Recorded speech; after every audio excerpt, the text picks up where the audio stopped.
Electric flux हमारे पास क्या है बेटा जी, इन जनरल इलेक्ट्रिक फ्लक्स जो है बेटा वो फ्लो को रिप्रेजेंट करता है। किसको रिप्रेजेंट करता है? फ्लो को।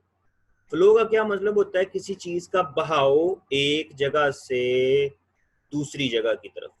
तो जी कोई चीज बह रही है और एक तरफ से दूसरी तरफ की तरफ जो है ना वो जा रही है, और हम जो ये जो फ्लो है इसको जो है वो फ्लक्स से रिप्रेजेंट करते हैं। अब बेटा जैसे कि अगर किसी पाइप में से पानी बह रहा है, वाटर फ्लो कर रहा है, तो जी हम कहेंगे जी वाटर फ्लक्स जो है ना वो गुजर रहा है उस सर्टन पाइप में से। ठीक है, तो किसी भी चीज का बहाव जो है ना बेटा जी किसी भी रीजन में से जनरल उससे हम जो है वो फ्लक्स कहते हैं। ठीक है, फ्लो जो है ना उसको हम फ्लक्स से कोरिस्पॉन्ड करते हैं। अच्छा, नेक्स्ट हमारे पास अब इलेक्ट्रिक फ्लक्स को हम डिफाइन कैसे करेंगे? Number of field lines passing through certain elements of area. ये जी जो हमारा सर्टन एरिया है उसमें से जो फील्ड लाइंस की तादाद, इलेक्ट्रिक फील्ड लाइंस की तादाद जो सर्टन एरिया में से पास करती है, हम उसे बेटा जी इलेक्ट्रिक फ्लक्स जो है वो कहेंगे। इलेक्ट्रिकल फील्ड लाइन किसी सर्टन एरिया में से पास कर रही हैं तो वो हमारे पास क्या है जी, हमारा इलेक्ट्रिक फ्लक्स है। अगर किसी फील्ड जो है ना किसी सर्टेन एरिया में से दो फील्ड लाइंस गुजर रही हैं तो हम कहेंगे जी फ्लक्स जो है उसके वो 2 है। ठीक है जी, और अगर 5 गुजर रही हैं तो फ्लक्स बढ़ गया है। जारी सी बात है, अगर एक रीजन में से 2 गुजर रही हैं तो फ्लक्स थोड़ा है, ज्यादा गुजर रही हैं तो फ्लक्स ज्यादा होगा, तो हम कहेंगे जी फ्लक्स हमारे पास बढ़ गया है। अच्छा, अब नेक्स्ट जो है हमारे पास अगर आप देखें तो इसकी मैथमेटिकल डेफिनेशन है। मैथमेटिकल डेफिनेशन हमारे पास इसकी क्या है? अब इसमें ये जो ई है, ई, ये ई रिप्रेजेंट करता है इलेक्ट्रिक फील्ड को, क्योंकि और ये जो फाई है इसको मैं कैसे पढ़ रहा हूँ, ये फाई है। ठीक है, ये फ्लक्स को रिप्रेजेंट करता है। किसका फ्लक्स? इलेक्ट्रिकल फील्ड का फ्लक्स। इलेक्ट्रिकल फील्ड का फ्लक्स किसके इक्वल होता है? इलेक्ट्रिकल फील्ड का फ्लक्स बराबर होता है हमारे पास electric field E dot A के। अब ये जो आज का जो लेक्चर है ना उसमें जो अहम चीज है ना वो आपने इस एरिया वेक्टर को समझना है कि ये जो हमारे पास ई डॉट ए के अंदर जो ए है ना ये अहम चीज है। ये जो ए है ये किस चीज को रिप्रेजेंट कर रहा है? ये ए बेटा जी हमारे पास है जी एरिया वेक्टर। अब ये क्या होता है इसको देखते हैं। इसके लिए आप जो है ना वो आ जाओ हमारे पास, ये जो डायग्राम बनी हुई है साइड पर इसकी तरफ, इसमें बेटा जी हमारे पास देखो ये जमीन है, यानी कि ये प्लेन है जो ग्राउंड है। ठीक है, ये जो ग्राउंड है ना इसका जो एरिया है बेटा ये सिंपल एरिया है, लेकिन जो इस प्लेन के ऊपर परपेंडिकुलर ड्रा किया गया है ये जो ब्लू कलर का आपको नजर आ रहा है, ये जो परपेंडिकुलर ड्रा किया गया है बेटा जी ये इस प्लेन के साथ 90 डिग्री का एंगल बना रहा है। यहाँ पे जो एंगल बन रहा है बेटा जी वो कितना है भाई? वो 90 डिग्री का एंगल बन रहा है यहाँ। और ये जो 90 डिग्री का एंगल बन रहा है यहाँ पर असल में उसकी वजह से ये जो लाइन है ये जो ब्लू कलर में है ये इस प्लेन के साथ नॉर्मल है। बेटा दो लाइंस के दरमियान अगर 90 डिग्री का एंगल हो ना तो हम कहते हैं ये दोनों लाइंस क्या है? परपेंडिकुलर है। और अगर किसी एरिया के साथ कोई लाइन 90 डिग्री का एंगल बना रही हो तो वो लाइन नॉर्मल होती है। नॉर्मल और चीज है, परपेंडिकुलर और चीज है। नॉर्मल किसे कहते हैं?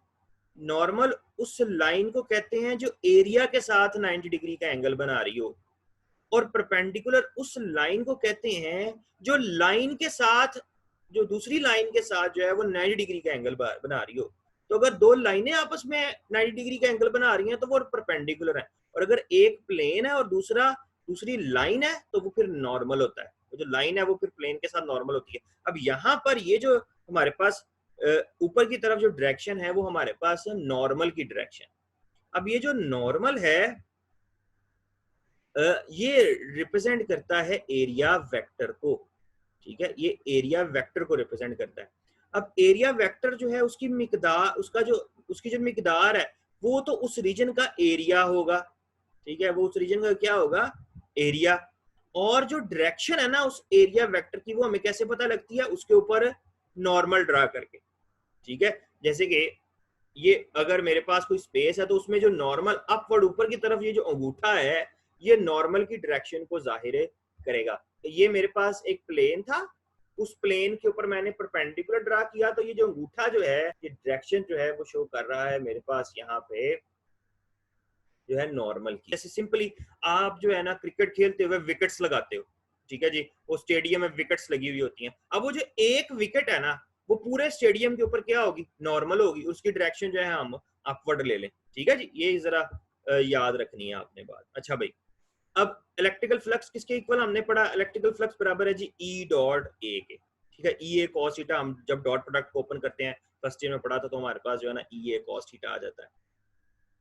ठीक है, थीटा एंगल है इलेक्ट्रिकल फील्ड और एरिया वेक्टर के दरमियान। ठीक है जी। अच्छा, अब इलेक्ट्रिकल फ्लक्स हमारे पास एक स्केलर क्वांटिटी है और इसके डॉट प्रोडक्ट है ना, डॉट प्रोडक्ट तो होता ही स्केलर है। डॉट प्रोडक्ट क्या होता है, डॉट प्रोडक्ट हमारे पास स्केलर क्वांटिटी होती है, इसीलिए क्योंकि डॉट प्रोडक्ट आ रहा है तो हमारे पास ये स्केलर क्वांटिटी है। इसका यूनिट क्या है, इसका यूनिट है हमारे पास न्यूटन मीटर स्क्वायर पर कूलम। अच्छा भाई, अब आपके पास ये तीन शेप्स हैं जो है नजर आ रही हैं फिगर्स नीचे, ए बी और सी। वन बाय वन इन तमाम को जरा स्टडी करते हैं। सबसे पहले ये जो ए फिगर है इसको देखो।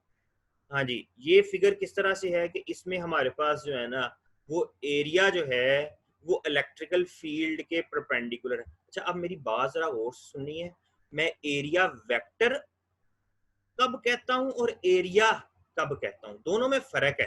अब यहाँ पर ये जो एरिया है, जरा गौर करना है, ये चीजें यही समझनी है। ये जो एरिया है, इस एरिया के साथ हमारी इलेक्ट्रिकल फील्ड लाइंस परपेंडिकुलर हैं। ठीक है, इसीलिए बुक वाले ने इस एरिया के साथ यहां पर ना परपेंडिकुलर का साइन लगाया हुआ है ऐसे। एरिया इलेक्ट्रिकल फील्ड के साथ परपेंडिकुलर है, हाँ, लेकिन हमारी जो एरिया वेक्टर है, अब वो एरिया वेक्टर क्या होगा, वो हमारे इस एरिया पर नॉर्मल होगा। अब ये जो एरिया वेक्टर है ये इलेक्ट्रिकल फील्ड के साथ कितना एंगल बना रहा है, जीरो। और कॉस जीरो क्या होता है, कॉस जीरो हमारे पास बेटा जी 1 होता है। तो अगर कॉस जीरो 1 होता है तो हमारे पास जो इलेक्ट्रिकल फ्लक्स है वो ए के केस में सिर्फ ई ए रह जाएगा, क्योंकि cos zero cos cos theta है ना, तो कॉस जीरो जो है वो हमारे पास 1 होगा, क्योंकि एरिया वेक्टर ये जो रेड कलर में है और जो इलेक्ट्रिकल फील्ड है उनके दरमियान हमारे पास एंगल जो है वो 0 डिग्री है। अच्छा, इसका मतलब है अगर एरिया इलेक्ट्रिकल फील्ड के परपेंडिकुलर है तो एरिया वेक्टर जो है वो इलेक्ट्रिक फील्ड के साथ पैरेलल है और हमारा जो फ्लक्स है वो ई ए आएगा। हमारा फ्लक्स ई ए आएगा क्योंकि कॉस जीरो, दोनों के दरमियान एंगल 0 हो गया क्योंकि दोनों पैरेलल हैं, तो हमारे पास फ्लक्स ई ए बच जाएगा। नेक्स्ट, इस केस में देखो दूसरे बी डायग्राम में, इसमें हमारे पास क्या है, एरिया वेक्टर, एरिया और इलेक्ट्रिकल फील्ड। कोई इलेक्ट्रिकल फील्ड जो है वो उस एरिया में से पास नहीं कर रही, क्योंकि एरिया बिल्कुल फ्लैट ऐसे पड़ा हुआ है और कोई फील्ड ऊपर से गुजर रही है, कोई नीचे से गुजर रही है, लेकिन उसमें से तो कुछ नहीं गुजर रही क्योंकि वो तो फ्लैट रखा हुआ है। इस केस में हमारा जो एरिया है वो इलेक्ट्रिकल फील्ड के साथ पैरेलल है, इसीलिए बुक वाले ने जब एरिया लिखा है ना तो उसने साथ ये सिंबल ड्रॉ किया है, पैरेलल 2 लाइंस लगाई हुई है बुक में। ये जो पैरेलल 2 लाइंस है इसका मतलब क्या है, इस केस में एरिया जो है वो इलेक्ट्रिकल फील्ड के साथ क्या है जी हमारे पास पैरेलल है। हाँ जी, पहले केस में एरिया परपेंडिकुलर है, एरिया वेक्टर पैरेलल है। दूसरे केस में एरिया पैरेलल है, कोई फ्लक्स पास नहीं कर रहा, लेकिन एरिया वेक्टर क्या है, एरिया वेक्टर जो है वो हमारे पास यहाँ पे जो है वो इलेक्ट्रिकल फील्ड के साथ परपेंडिकुलर है। परपेंडिकुलर है यानी कि 90 डिग्री। कॉस 90 क्या होता है, कॉस 90 0 होता है। तो हमारे पास इस केस में फ्लक्स कितना होगा भाई, इस केस में हमारे पास फ्लक्स 0 होगा। लास्ट में कि अगर जो है ना इलेक्ट्रिकल फील्ड वो एरिया के साथ कोई एंगल बना रही हो थीटा, कोई एंगल थीटा बना रही हो, यानी कि अब ना परपेंडिकुलर है जैसे हमारे पास पहले केस में थी, ना एरिया जो है वो पैरेलल है, बल्कि एरिया जो है वो कोई सर्टेन एंगल बना रहा है। ठीक है भाई, देन हमारा जो एरिया वेक्टर होगा वो हम नॉर्मल ड्रा करेंगे, और नॉर्मल कैसे ड्रा करेंगे, वो इस एरिया पर इस तरह से नॉर्मल होगा। अब क्योंकि एरिया जो है वो ये है, ठीक है, वो किसी भी तरह से आ रहा है, तो हम उसके ऊपर जो है ना वो फिर नॉर्मल ले लेते हैं। तो ये हमारा एरिया वेक्टर जो है वो आ गया, और ये एरिया वेक्टर जो है ये हमारी इलेक्ट्रिकल फील्ड के साथ एंगल बना रहा है थीटा। तो इस केस में हमारे पास जो फार्मूला होगा वो ई डॉट ए का क्या फार्मूला होगा, ई ए कॉस ऑफ थीटा। यानी कि अब हमारे पास जो भी एंगल होगा उसके अकॉर्डिंगली हम फ्लक्स कैलकुलेट कर सकते हैं। तो ये हमारा जर्नल केस है। इससे आगे हमने फ्लक्स कैलकुलेट करना है, flux through a close surface, sphere. हमारे पास एक स्फेयर, ये सबको स्फेयर नजर आ रहा होगा। हमने इस स्फेयर में से जो टोटल फ्लक्स पास कर रहा है ना वो कैलकुलेट करना है। इस स्फेयर में हमारे पास एक चार्ज रखा हुआ है यहाँ पे, ठीक है जी, चार्ज क्यू रखा हुआ है। अच्छा, अब हमने कैलकुलेशन शुरू करनी है। सबसे पहले फ्लक्स कैसे कैलकुलेट करते हैं, अभी हमने पढ़ा कि हम फ्लक्स कैलकुलेट करते हैं ई डॉट ए से। तो इस चार्ज की वजह से जो सेंटर में रखा हुआ है, जो पूरे स्फेयर में से जो फ्लक्स आउटवर्ड बाहर की तरफ निकल रहा है वो हम कैलकुलेट करना चाह रहे हैं। अब आपने फ्लक्स कैलकुलेट करना है। अब फ्लक्स कैलकुलेट करने के लिए ना एक इस फॉर्मूले को अप्लाई करने के लिए एक शर्त है, वो क्या, हमारी जो सरफेस है वो फ्लैट होनी चाहिए। क्या ये स्फेयर की जो साइड्स हैं ये फ्लैट है? नहीं, ये फ्लैट नहीं है। तो फिर क्या करें, फिर बेटा जी हम क्या करते हैं, इस पूरे स्फेयर को डिवाइड कर देते हैं स्मॉल पैचेस में। ये कंडीशन ये याद रखना है हमें, हमने इस फॉर्मूले को यूज करना है तो एरिया फ्लैट होना चाहिए।